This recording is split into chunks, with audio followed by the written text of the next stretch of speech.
और नमस्कार पहला नान बच्चन शुभ आशीष बजी रहा वीडियो बनाना रहा मेरे नातनिया बुआरिया मेरे सहपाठी भाई बहन सब लोग। आज मैं बगल में अपनी लड़की के घर गई हूँ, सरिता पांडे के घर।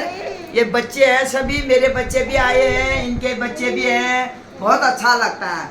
मैं तो अकेली रहती हूँ खदीमा में, अकेली रहती हूँ तो बच्चे आ जाते हैं तो बहुत खुशी हो जाते हैं। ढेंगा ने भाड़ा खुटा उदू को आसमान टीवी जना दगड़ वो ये कोल्ड ड्रिंक रसगल्लाले जैसा कोल्ड ड्रिंक और यो तो यू मजा छ बहुत बढ़िया दिए बहुत न्यू को।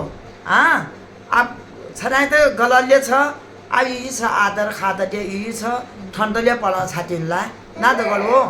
और मैं ये ठीक ठाक ये बच्चन और वीडियो चाहिए मेरे तुम्हारे प्रसाद बहुत बढ़िया व्यूज उमरियान बहुत अच्छा चली। आज ले शेयर कर्या कमेंट कर्या लाइक कर्या तुम्हारी सलाम छी भाई ला मैले करूँ छु तुम्हारे प्रसाद करूँ मैं ना ठीक सब।